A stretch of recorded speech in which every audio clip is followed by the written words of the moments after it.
Bonjour, bonjour, je suis très heureux de vous retrouver, parler de l'actualité de la crypto-monnaie et du monde merveilleux de la blockchain.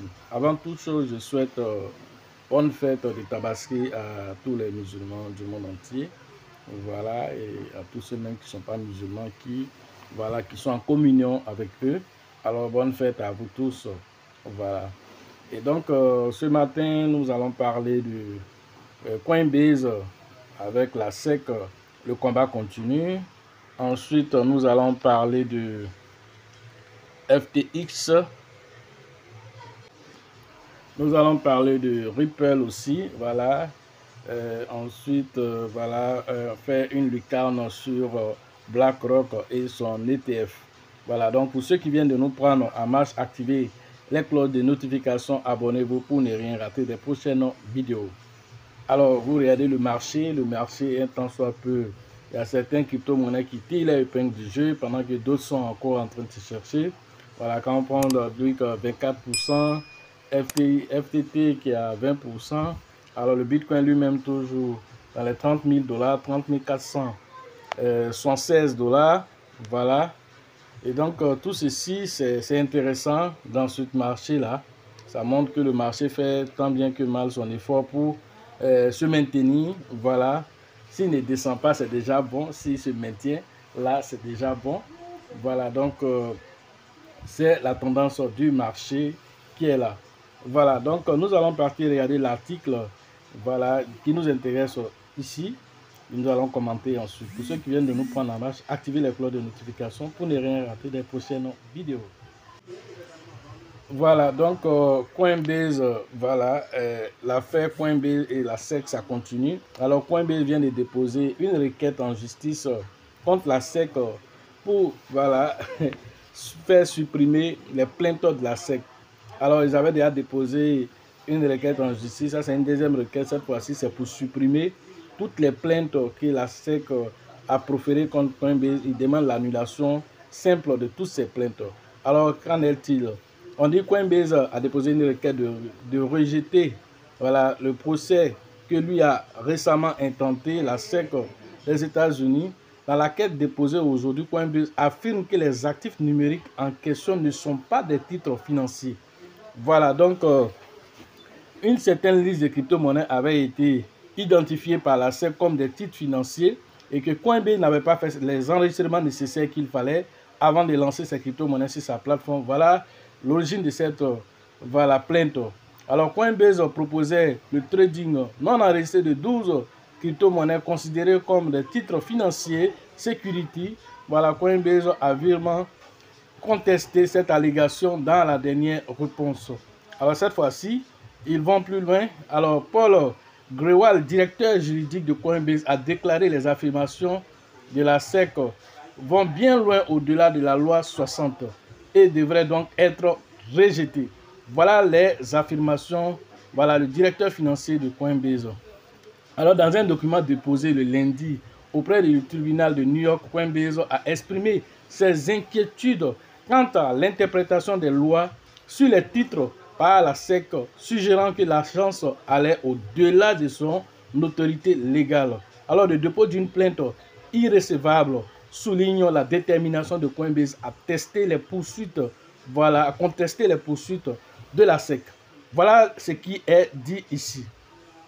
Alors, l'équipe juridique de Coinbase dit ceci: même si la SEC avait raison de dire que les actifs et les services qu'elle identifie relèvent de son autorité réglementaire actuelle, alors cette action doit être rejetée pour les raisons indépendantes, car elle voit les droits de Coinbase elle viole les droits de Coinbase à une procédure régulière et constitue un abus extraordinaire de procédure.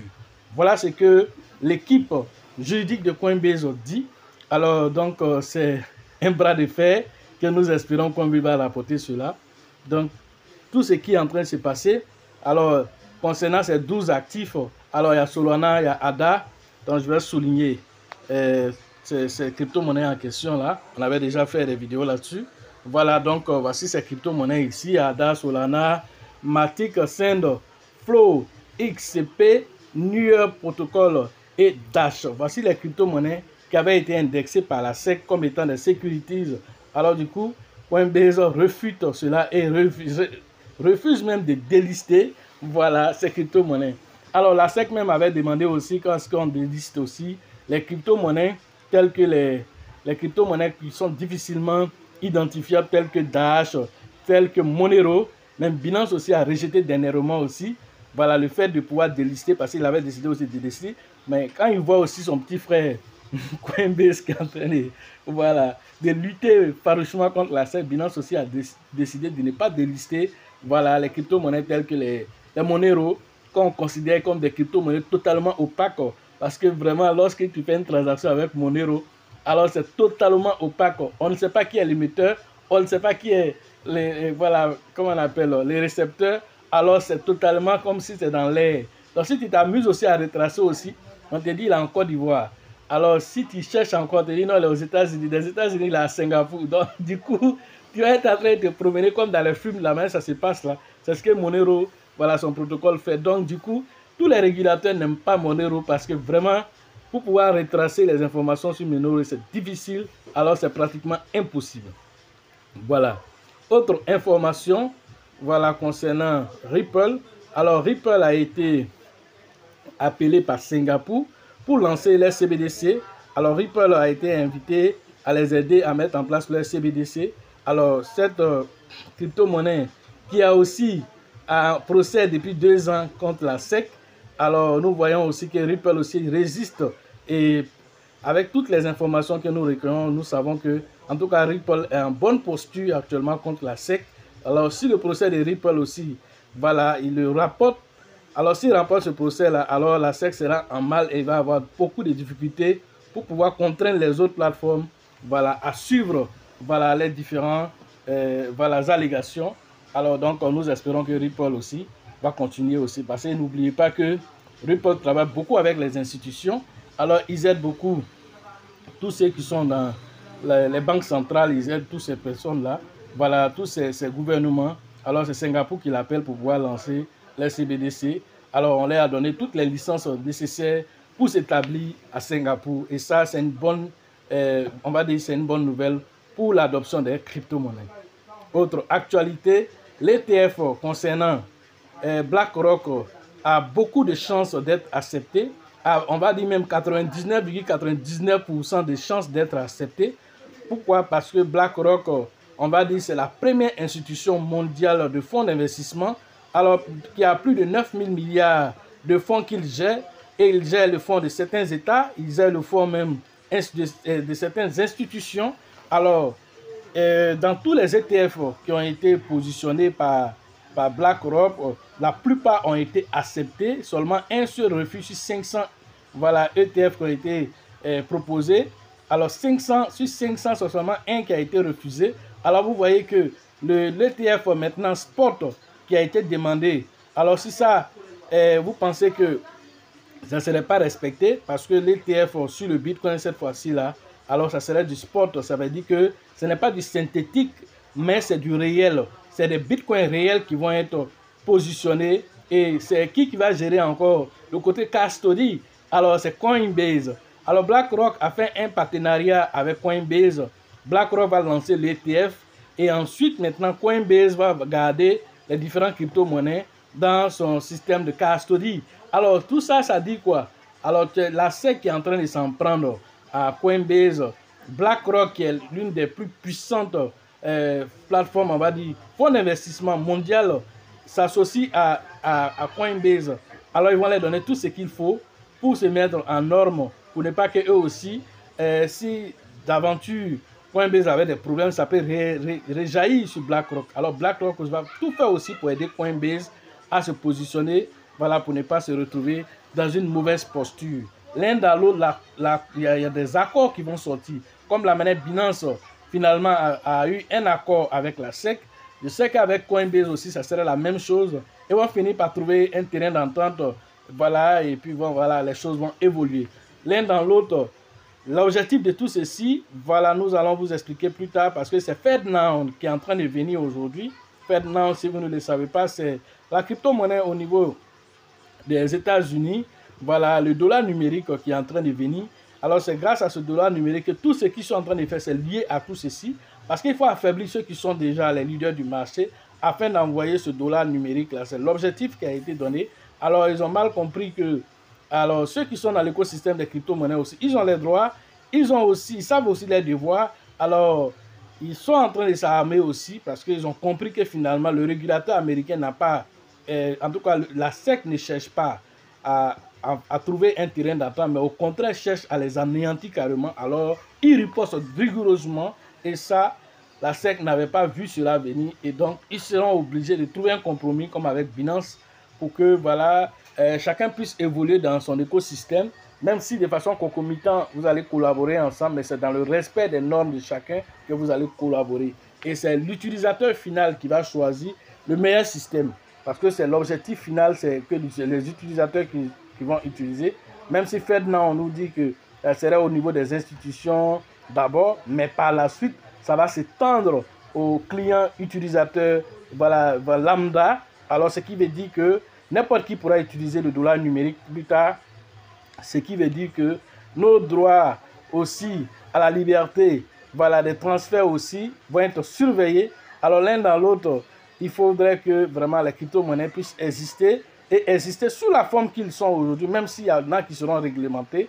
Alors, certaines crypto-monnaies telles que le Bitcoin, le Shiba, alors seront totalement décentralisées, qui ne seront pas sous contrôle, on va dire, d'une entité, alors pour pouvoir décider un temps soit peu.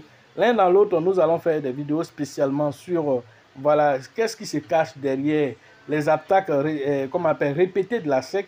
Et on va faire une vidéo spéciale sur ça pour vous expliquer tout le processus, quel est l'objectif final, où ils veulent en venir, qu'est-ce qu'ils veulent faire du Bitcoin. Alors l'un dans l'autre, même l'ETF avec BlackRock n'est pas vu de bon oeil pour certains qui sont dans la sphère cryptographique parce que peut-être que BlackRock cherche à s'asseoir voilà, en tant que leader dans l'écosystème des cryptos.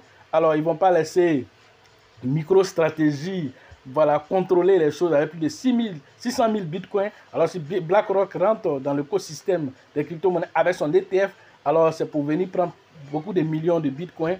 Pourquoi? Parce qu'ils ont les fonds nécessaires de le faire pour être encore des leaders dans le sens de pouvoir peut-être contrôler le marché des crypto-monnaies comme ils ont l'habitude déjà de le faire dans le marché traditionnel. Nous allons y revenir plus tard. Pour ceux qui veulent faire les formations en ligne, alors les numéros se trouvent dans la description de la vidéo. Entrez en contact avec nous pour profiter de l'écosystème merveilleux des crypto-monnaies. Alors vous devez continuer toujours à vous former, à sécuriser vos acquis parce que l'écosystème évolue très vite. Il y a de bonnes nouvelles souvent, il y a de mauvaises nouvelles, des attaques par-ci par-là, des hackers. Alors l'un dans l'autre, vous devez être toujours des gens qui sont en alerte pour ne pas vous dire que voilà, c'est déjà bon, voilà, tout est sécurisé. Rien n'est sécurisé jusqu'à preuve du contraire. Vous devez vous préparer à l'impact final. Voilà ce que j'avais à vous dire sur l'écosystème des crypto-monnaies. Pour ceux qui veulent faire la formation au niveau physique à Abidjan, alors le 8 et le 9 juillet prochain, rentrez en contact avec le grand leader qu'on appelle Valabil, le leader Georgette, le leader Elisabeth pour les différentes inscriptions. Et cela se tiendra à la bourse de travail de 13 villes. La formation concernant la ville de San Pedro, c'est le 18 et le 19 août prochain. Rentrez en contact avec le grand leader qu'on appelle Tebi Joseph Sonakoli Sango pour les différentes inscriptions dans la ville balnéaire de San Pedro. Alors la formation concernant la ville d'Abengourou, c'est prévu le 5 et le 6 août prochain. Rentrez en contact avec le grand leader qu'on appelle Yapi pour les différentes inscriptions. À Mans, vous allez interagir avec le grand leader qu'on appelle Nyawa. Alors cette formation se tiendra le 27 et le 28 juillet prochain. Alors le 28 août prochain, rentrez en contact avec le grand leader qu'on appelle voilà, Nyawa pour les différentes inscriptions. La formation concernant la ville de Ouagadougou à l'international au Burkina Faso, la formation se tiendra le 22 et le 23 juillet. Alors rentrez en contact avec le grand leader qu'on appelle Alassane pour cette formation privée. Sachez toujours que la chance accordera toujours ses faveurs aux esprits avertis, aux esprits entreprenants. Et si vous pensez que la formation coûte cher, je vous en prie, essayez l'ignorance. À la prochaine.